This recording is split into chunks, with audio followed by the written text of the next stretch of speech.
നിങ്ങൾക്ക് ഗ്യാസിന്റെ നല്ല ബുദ്ധിമുട്ടില്ലേ? ഭക്ഷണം കഴിച്ച ഉടനെ ഭയങ്കരമായിട്ട് ഗ്യാസ് വരിക, ഒരു നെഞ്ഞെരിച്ചിൽ വരിക, നെഞ്ച് പൊളിച്ച് തികട്ടി വരിക, എന്നിട്ട് വായിൽ ഭയങ്കര കയ്പ്പോ അല്ലെങ്കിൽ നമ്മൾ ഭക്ഷണം കഴിച്ച ടേസ്റ്റ് ഇങ്ങനെ വരിക, അല്ലെങ്കിൽ വായിൽ ഭയങ്കര ദുർഗന്ധം വരിക, വയറ്റിന്ന് പോകുന്നില്ല, വയറ്റിന്ന് പോകുന്നതാണെന്നല്ല ഭയങ്കര കട്ടിയായിട്ട് പോവുക, ഭയങ്കര വേദന വരിക, ഇത്തരം ബുദ്ധിമുട്ടുകളൊക്കെ നിങ്ങൾ അനുഭവിക്കുന്നില്ലേ? ഇതൊക്കെ നിങ്ങൾ ഗ്യാസ്ട്രിക് പ്രശ്നം അല്ലെങ്കിൽ നിങ്ങളെ വയറ് ശരിയാകാത്തത് കൊണ്ടാണ്. അപ്പോൾ ഇന്നത്തെ വീഡിയോയിൽ നമ്മൾ ഡിസ്കസ് ചെയ്യാൻ പോകുന്നത് നിങ്ങളെ വയറ് ക്ലീൻ ചെയ്യാനും നിങ്ങളെ വയറ് നന്നാക്കാനും നിങ്ങൾ അതിൻ്റെ റിലേറ്റ് ചെയ്തിട്ടുള്ള എല്ലാ പ്രശ്നങ്ങളും ഗ്യാസിൻ്റെ ബുദ്ധിമുട്ടായിക്കോട്ടെ, നിങ്ങൾക്ക് അത് കാരണം ഉണ്ടാകുന്ന മൈഗ്രെയിൻ്റെ ബുദ്ധിമുട്ടായിക്കോട്ടെ, ഇതെല്ലാം കംപ്ലീറ്റ് മാറ്റാൻ എന്ത് ചെയ്യണം എന്നുള്ളതാണ് നമ്മൾ ഡിസ്കസ് ചെയ്യാൻ പോകുന്നത്. ഇന്ന് നമ്മുടെ കൂടെ ഉള്ളത് ഡോക്ടർ ഭാഗ്യ മാം ആണ്. Q1B ഹെൽത്ത് കെയർ കൊടുവള്ളിയിലെ ചീഫ് മെഡിക്കൽ ഓഫീസറാണ്.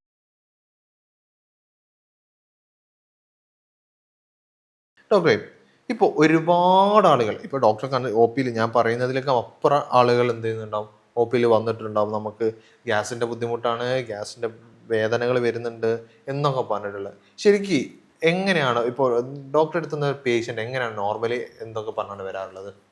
ഇപ്പം നോർമൽ കേസസ് നോക്കുകയാണെങ്കിൽ ഗ്യാസ്ട്രൈറ്റിസ് ആയിട്ട് വരാറുണ്ട്, ഇൻഫ്ലമേഷൻ ആയിട്ട് വരാറുണ്ട്. അതുപോലെ തന്നെ നോർമലായിട്ട് ചെറിയൊരു ഗ്യാസിൻ്റെ പ്രശ്നങ്ങൾ മാത്രം, അതായത് ജസ്റ്റ് ഗ്യാസ് ഇങ്ങനെ വരുന്നു, അതുപോലെ തന്നെ ബെൽച്ചിങ് ഉണ്ടാവുന്നു, ഇടയ്ക്കിടയ്ക്ക് ഇങ്ങനെ ഏമ്പക്കം പോലെ വരുന്നു, വയറ് വല്ലാതെ ബ്ലോട്ടായി കിടക്കുന്നു, വീർത്ത് കിടക്കുന്നുണ്ട്.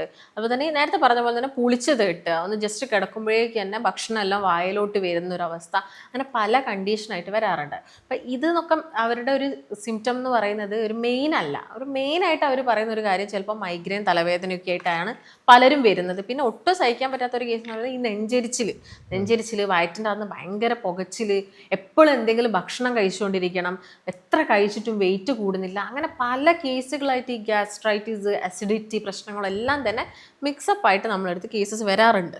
ഓക്കെ, ഇവർക്കൊക്കെ നമുക്ക് എങ്ങനെ പെട്ടെന്ന് നമുക്ക് റിസൾട്ട് കൊടുത്തിട്ടുള്ളത്? അപ്പോൾ പേഷ്യൻറ്റിൻ്റെ കേസ് നമ്മൾ എടുക്കുന്ന സമയത്ത് നമ്മൾ ചോദിക്കുന്നുണ്ട് അവർക്ക് മെയിനായിട്ടും ഈ ഒരു ബ്ലോട്ടിംഗ് ആയിട്ട് നിൽക്കുന്നുണ്ടോ, അല്ലെങ്കിൽ എപ്പോഴും നിങ്ങൾ ഇങ്ങനെ പുളിച്ച് തേട്ടി വരുന്നുണ്ടോ. അപ്പോൾ അതിൽ തന്നെ നമുക്ക് മനസ്സിലാക്കാൻ പറ്റുന്ന ഒരു കാര്യം, ഒന്നെങ്കിൽ ഹൈപ്പർ അസിഡിക് ആയിരിക്കും, അല്ലെങ്കിൽ അവർ ഹൈപ്പോ അസിഡിക് പേഷ്യൻ്റ് ആയിരിക്കാം. അപ്പോൾ ഇത് നോക്കിയിട്ട് വേണം നമ്മൾ എപ്പോഴും ട്രീറ്റ്മെൻറ്റ് കൊടുക്കാൻ വേണ്ടിയിട്ട്. ചില ആളുകൾക്ക് എപ്പോഴും എന്തായിരിക്കും, വിശപ്പ് ഭയങ്കര കൂടുതലായിരിക്കും, ഇടയ്ക്കിടയ്ക്ക് എന്തെങ്കിലും കഴിച്ചുകൊണ്ടിരിക്കണം, വയറ്റുന്ന പുകച്ചിലായിരിക്കും. അപ്പോൾ അത്തരം പേഷ്യൻസിന് നമ്മൾ അവരുടെ ആ ഒരു പ്രകാരമുള്ള ഡയറ്റും പറഞ്ഞു കൊടുക്കണം, പ്ലസ് മെഡിസിനും കൊടുക്കണം, എങ്കിൽ മാത്രമേ അവർക്കൊരു ക്യൂർ ഉണ്ടാവുള്ളൂ. എന്നാൽ ചില ആളുകൾക്ക് എന്താണ്, ഈ വയറിന് വല്ലാതെ ബ്ലോട്ടായിട്ട് കിടക്കുക, ഒന്നും കഴിക്കാൻ പറ്റുന്നില്ല.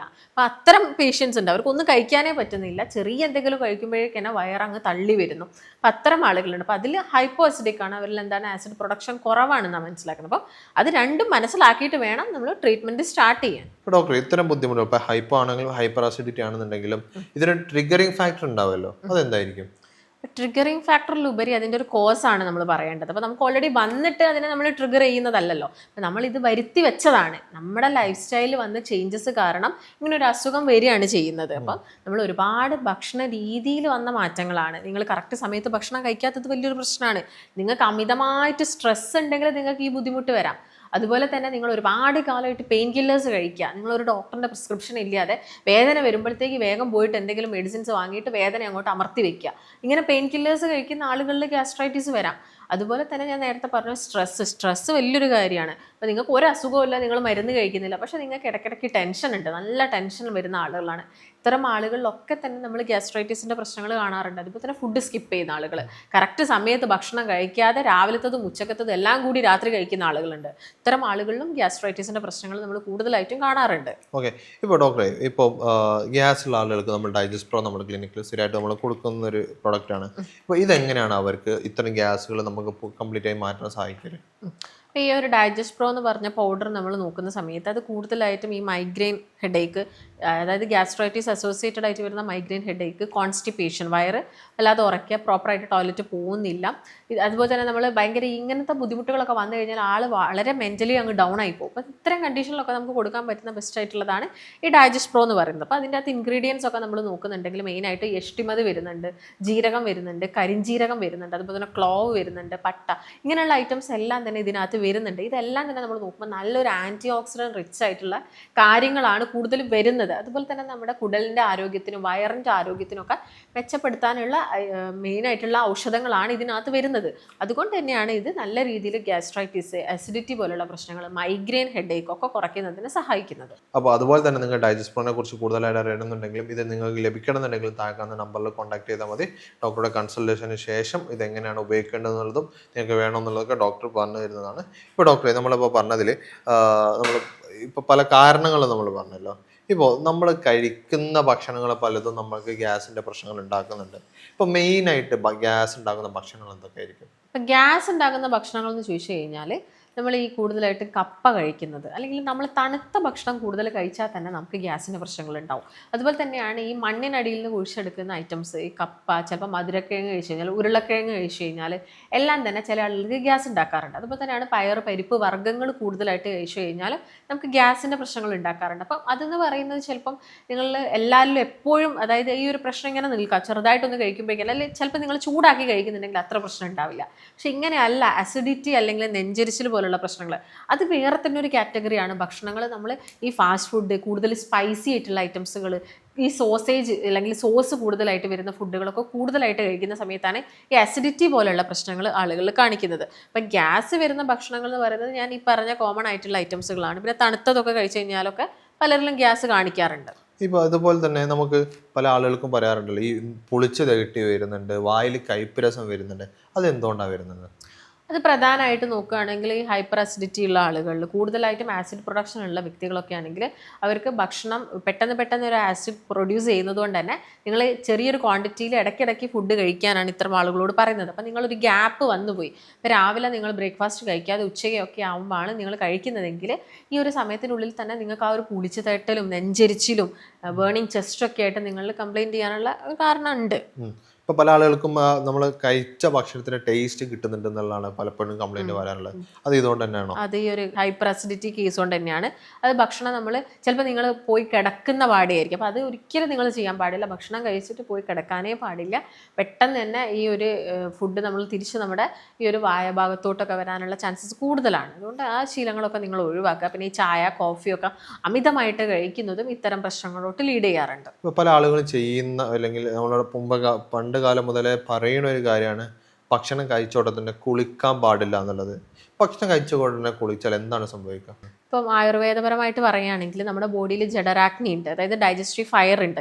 നമ്മളിപ്പം ഭക്ഷണം കഴിച്ചു കഴിഞ്ഞാൽ അത് ദഹിക്കണമെങ്കിൽ ഡൈജസ്റ്റീവ് ഫയർ വേണം. അപ്പോൾ നിങ്ങളിപ്പോൾ ഫുഡൊക്കെ അത്യാവശ്യം കഴിച്ച് നല്ല വയറ് ഫില്ലായി കഴിഞ്ഞാൽ പാടെ തന്നെ പോയിട്ട് നമ്മുടെ ബോഡിയിലോട്ടൊരു തണുപ്പ്, അല്ലേ, കുളിക്കുന്ന സമയത്ത് വെള്ളം ഒഴിക്കുന്ന സമയത്ത് ബോഡി ടെമ്പറേച്ചറൊക്കെ അങ്ങ് കുറയുക ചെയ്യുന്നത്. ഈ ഒരു ഡൈജസ്റ്റീവ് ഫയർ കുറയുക ചെയ്യുന്നത്. അപ്പോൾ അവിടെ ഇൻഡൈജഷൻ ആണ് നടക്കുന്നത്. പ്രോപ്പർ ഡൈജഷൻ നടക്കുന്നില്ല, സ്ലോ ആവുകയല്ല ചെയ്യുന്നത്. അതിന് പകരം ഈ ഡൈജഷൻ പ്രോപ്പറായിട്ട് നടക്കേണ്ടത് അങ്ങ് എന്തായി പോവും, ആ കംപ്ലീറ്റ് പ്രൊസീജിയർ അവിടെ എന്താവും, സ്റ്റോപ്പ് ആവുകയാണ് ചെയ്യുന്നത്. അപ്പോൾ അവിടെ ഇൻഡൈജഷൻ വരും.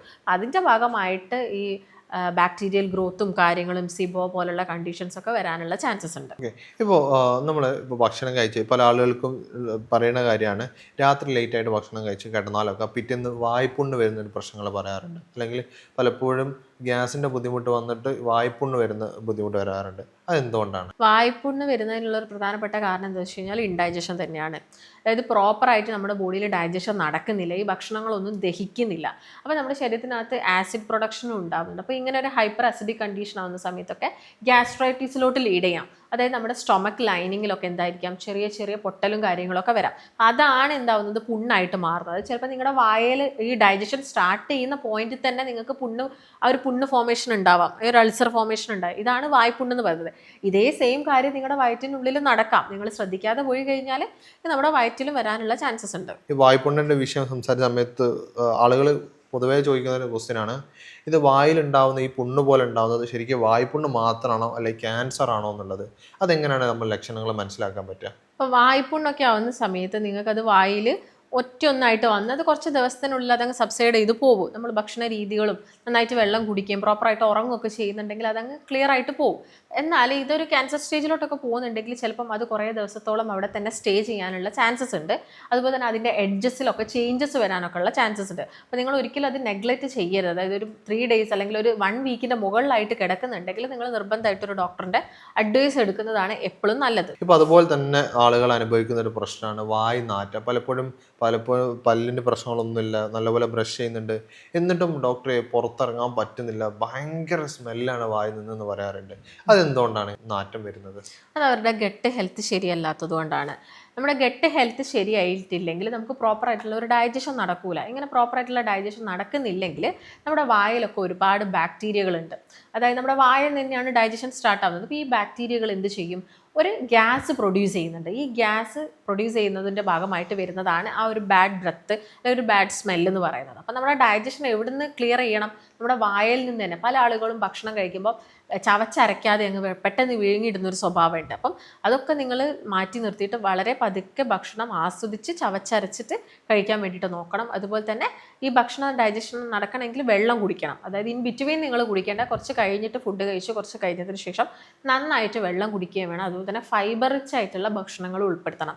നാരുകൾ കൂടുതലായിട്ടുള്ള ഫുഡുകളും കൂടി നിങ്ങൾ കഴിച്ചാൽ മാത്രമേ പ്രോപ്പറായിട്ടുള്ള ഒരു ഡൈജഷൻ ഉണ്ടാവുള്ളൂ. എങ്കിൽ മാത്രമേ നമുക്ക് ഈ സ്മെല്ലും കാര്യങ്ങളൊക്കെ കുറച്ചെടുക്കാൻ സാധിക്കുള്ളൂ. ഇപ്പോൾ ഡോക്ടർ പറഞ്ഞതിനിടയിൽ ഒരു വിഷയമാണ് ഭക്ഷണത്തിൻ്റെ ഇടയിൽ വെള്ളം കുടിക്കരുതെന്ന് പറയുന്നുണ്ടല്ലോ.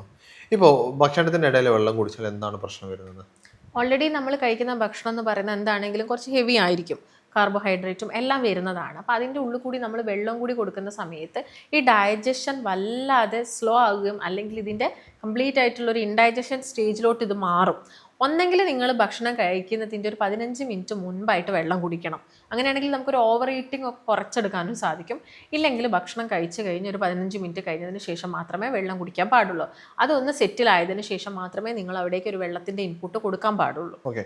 ഇപ്പോൾ ഇത്തരം ബുദ്ധിമുട്ടുകൾ, നിങ്ങൾ ഗ്യാസിൻ്റെ പ്രശ്നങ്ങളുണ്ട്, ഗ്യാസിന് പിന്നെ നല്ലപോലെ വിളിച്ചതായിട്ട് വരുന്നുണ്ട്, വായ്പുണ്ണ് വരുന്നുണ്ട്, അല്ലെങ്കിൽ ഗ്യാസിൻ്റെ വേദനകൾ വരുന്നുണ്ട്, നെഞ്ചരിച്ചിൽ വരിക, വയറ്റുനിന്ന് പോകാനുള്ള ബുദ്ധിമുട്ട്, എപ്പോഴും ഏമ്പക്കം വരിക, അല്ലെങ്കിൽ കീവായി വരിക, അത് ഭയങ്കര സ്മെല്ലോടെ തന്നെ വരിക, ഇത്തരം ബുദ്ധിമുട്ടുകൾ അനുഭവിക്കുന്നുണ്ടെങ്കിൽ നിങ്ങളുടെ വയറ് ശരിയല്ല എന്നുള്ളത് തന്നെയാണ് അതിനർത്ഥം. അത് പെട്ടെന്ന് തന്നെ ക്ലിയർ ചെയ്യുന്നതാണ് നിങ്ങൾക്ക് ഏറ്റവും ബെസ്റ്റ് വരുന്നത്. ഇപ്പോൾ നിങ്ങൾക്ക് ഡൈജസ്പ്രോനെ കുറിച്ച് അറിയണമെന്നുണ്ടെങ്കിലും അതുപോലെ ഡോക്ടറുടെ ഓൺലൈൻ ഓഫ്ലൈൻ കൺസൾട്ടേഷൻ അവൈലബിൾ ആണെന്നുണ്ടെങ്കിലൊക്കെ താഴെ കാണുന്ന നമ്പറിൽ കോൺടാക്ട് ചെയ്താൽ മതി. നിങ്ങൾ കൂടുതൽ വിവരങ്ങൾ അവിടെ പറഞ്ഞു തരുന്നതാണ്. പിന്നെ നമ്മൾ ഇപ്പം മെയിനായിട്ട് ഡിസ്കസ് ചെയ്തിട്ടുള്ള ഒരു പോയിൻ്റാണ് മൈഗ്രെയിൻ എന്ന് പറയുന്നുള്ളത്. നമ്മൾ ചില ആളുകൾക്ക് ഇപ്പോൾ രാവിലെ ഭക്ഷണം കഴിക്കാതെ പോയാൽ അവർക്ക് നല്ല മൈഗ്രെയിൻ വരും, അല്ലെങ്കിൽ ഭക്ഷണങ്ങൾ കഴിച്ചത് പ്രോപ്പർ അല്ലെങ്കിൽ മൈഗ്രെയിൻ വരാറുണ്ട്. ശരിക്കും ഈ ഗട്ടും മൈഗ്രെയിനും തമ്മിൽ എങ്ങനെയാണ് അത് ബന്ധം വരുന്നത്? ഗട്ടിൽ വരുന്ന എല്ലാ പ്രശ്നങ്ങളും ശരിക്കും റിഫ്ലക്റ്റ് ചെയ്യുന്നത് ചിലപ്പോൾ നമുക്കൊന്ന് മൈഗ്രെയിൻ ആയിട്ടായിരിക്കാം, അല്ലെങ്കിൽ നമ്മുടെ ഹെഡിലായിരിക്കാം, അല്ലെങ്കിൽ നമ്മുടെ സ്കിന്നിലായിരിക്കാം. അതുകൊണ്ട് നിങ്ങളുടെ ഗട്ട് ഹെൽത്ത് ഇമ്പ്രൂവ് ചെയ്യുക എന്നുള്ളതാണ്. അതായത് ഒരുപാട് കാലമായിട്ട് നമ്മളിപ്പോൾ ഒരുപാട് ഫാസ്റ്റ് ഫുഡ്, കൂടുതൽ സോസ് വരുന്നത്, ഈ മയണൈസ്, അങ്ങനെ ഒരുപാട് ഐറ്റംസ് നമ്മൾ കഴിച്ചിട്ടുണ്ടായിരിക്കാം. ഇതൊക്കെ നമ്മുടെ കുടലിൻ്റെ ആരോഗ്യം കുറയ്ക്കുന്നതാണ്. അപ്പം കുടലിൻ്റെ ആരോഗ്യം കുറച്ച് കഴിഞ്ഞാൽ ഈ പറഞ്ഞ പോലെ തന്നെ തലവേദനയായിട്ട് അത് വരാനുള്ള ചാൻസസ് ഉണ്ട്. അതുപോലെ തന്നെ നമ്മുടെ സ്കിന്നിൽ കൂടുതലായിട്ടും ഇമ്പ്യൂരിറ്റീസ് വരാനുള്ള ചാൻസസ് ഉണ്ട്. അതിൻ്റെ ഭാഗമായിട്ടാണ് സ്കിൻ ഡിസീസസ് ഒക്കെ ആളുകൾ കാണിക്കുന്നത്. അപ്പം നമ്മൾ ആദ്യം തന്നെ ചെയ്യേണ്ടത് എന്താണ്? നല്ല ഗട്ട് ഹെൽത്ത് കീപ്പ് ചെയ്യുക. അതിന് നല്ല പ്രോബയോട്ടിക്സും പ്രീ ഫൈബേഴ്സും നിങ്ങളുടെ ഭക്ഷണത്തിൽ ഉൾപ്പെടുത്തുക. അത് നിർബന്ധമായിട്ടുള്ള കാര്യമാണ്. അത് ചെയ്താൽ മാത്രമേ നിങ്ങൾക്കൊരു പ്രോപ്പറായിട്ടുള്ള മൈഗ്രെയിൻ റിലീഫ് കിട്ടുള്ളൂ. ഇപ്പോൾ ഡോക്ടറെ, ഇപ്പോൾ മൈഗ്രെയിൻ്റെ വിഷയങ്ങൾ പറഞ്ഞ് നമ്മളെ ക്ലിനിക്കിൽ വരുന്ന ആളുകൾക്ക് നമ്മൾ മെയിനായിട്ട് ഗട്ട് റിലേറ്റ് ചെയ്തിട്ടുള്ള പ്രശ്നം കൂടിയാണെന്ന് പറയുന്ന സമയത്ത് നമ്മൾ മെയിനായിട്ട് കൊടുക്കുന്ന ഒരു കാര്യമാണ് ഈ ഡൈജസ്പ്രോ എന്ന് പറയുന്നത്. എങ്ങനെയാണ് ഇത് കൊടുക്കുന്ന സമയത്ത് അവർക്ക് മൈഗ്രെയിൻ്റെ പ്രശ്നങ്ങൾ കംപ്ലീറ്റ് ആയിട്ട് മാറിപ്പോകുന്നത്? അപ്പോൾ നമ്മൾ നേരത്തെ പറഞ്ഞു, ഡൈജസ്പ്രോനകത്ത് ഒരുപാട് ആൻറ്റി ഓക്സിഡൻസ് വരുന്നുണ്ട്. ഇപ്പോൾ ജീരകം ആയിക്കോട്ടെ, ക്ലോവ് ആയിക്കോട്ടെ, അല്ലെങ്കിൽ കരിഞ്ജീരകം ആയിക്കോട്ടെ, ലിക്കോറൈസ് അഥവാ ഇരട്ടി മധുരം, ഇതെല്ലാം തന്നെ നല്ലൊരു ആൻറ്റി ഓക്സിഡൻ്റ് ആണ്. നമ്മുടെ ബോഡിയിൽ ആൻറ്റി ഓക്സിഡൻസ് ചെയ്യുന്നത് എന്താണ്? ഫ്രീ റാഡിക്കൽസിനെ കുറയ്ക്കുക, അതായത് ഇൻഫ്ലമേഷൻ കുറയ്ക്കുക എന്നുള്ളൊരു ഉദ്ദേശം തന്നെയാണ് ചെയ്യുന്നത്. നമ്മുടെ ഗട്ട് ചീത്തയാവുക എന്ന് പറയുന്നത് എന്താണ്? ഗട്ടിനകത്തുള്ള നീർക്കെട്ട് വരിക എന്നുള്ളതാണ്. അപ്പോൾ നമ്മൾ ഇത് കൊടുക്കുന്ന സമയത്ത് ആ നീർക്കെട്ടും കാര്യങ്ങളൊക്കെ കുറയുകയും അവിടെയുള്ളൊരു ഹെൽത്ത്, അതായത് ഗട്ട് ഹെൽത്ത് ഇമ്പ്രൂവ് ആവുകയാണ് ചെയ്യുന്നത്. അപ്പോൾ അതിൻ്റെ ഭാഗമായിട്ട് തന്നെ നിങ്ങൾക്ക് ഈ ഗ്യാസ്ട്രൈറ്റിസ് പ്രോബ്ലംസ്, അല്ലെങ്കിൽ അസിഡിറ്റി പ്രോബ്ലംസ് ഒക്കെ നല്ല രീതിയിൽ കുറയും. കോൺസ്റ്റിപ്പേഷൻ്റെ പ്രശ്നങ്ങളൊക്കെ കുറയും. അതിൻ്റെ ഭാഗമായിട്ട് തന്നെ നിങ്ങൾക്ക് നല്ല രീതിയിൽ മൈഗ്രെയിനും റിസൾട്ട് കിട്ടും. ഇപ്പോൾ ഡോക്ടറെ, നമ്മൾ നല്ല പോലെ ഗ്യാസ് കയറിയിട്ടുണ്ടെങ്കിൽ ആ ഗ്യാസ് ഒന്ന് പോകാൻ വേണ്ടി നമുക്ക് സിമ്പിളായിട്ട് ചെയ്യാൻ പറ്റുന്ന കാര്യങ്ങൾ എന്താണ്? നമുക്ക് ചെറിയ സ്ട്രെച്ചസും കാര്യങ്ങളൊക്കെ ചെയ്യാവുന്ന സമയത്ത് പെട്ടെന്ന് ഗ്യാസൊക്കെ റിലീവ് ആവും. ചിലപ്പോൾ നിങ്ങളൊന്ന് നന്നായിട്ടൊന്ന് നടക്കുന്ന സമയത്ത് തന്നെ നിങ്ങൾക്കത് ഒരു ജസ്റ്റ് ആമ്പൊക്കെ ആയിട്ടോ അല്ലെങ്കിൽ ഈശ്വാസമൊക്കെ ആയിട്ട് ആ രീതിയിൽ ഗ്യാസ് പോകും. ഇല്ല നിങ്ങൾക്ക് നല്ല ബുദ്ധിമുട്ടായിട്ട് കിടക്കുന്നുണ്ടെങ്കിൽ നമ്മൾ ഒന്നെങ്കിൽ അയമോദകം ഇട്ട് തിളപ്പിച്ച വെള്ളം കുടിക്കുക, അല്ലെങ്കിൽ അയമോദകം വെറുതെ ചവച്ചരച്ച് കഴിക്കുക. അതുപോലെ തന്നെ നമുക്ക് ജീരകം, ചെറിയ ജീരകം ജസ്റ്റ് വറുത്തിട്ട് വെള്ളം കുടിക്കുന്നതൊക്കെ പെട്ടെന്നുള്ള ഒരു ഗ്യാസ് കെട്ടിക്കിടന്നിട്ടുണ്ടാവുന്ന ആ ഒരു ടൈറ്റ് ഫീലിംഗ് ഉണ്ടാവും. അതൊക്കെ ഒന്ന് കുറയ്ക്കുന്നതിന് ഈ രീതിയിൽ ചെയ്താൽ മതി.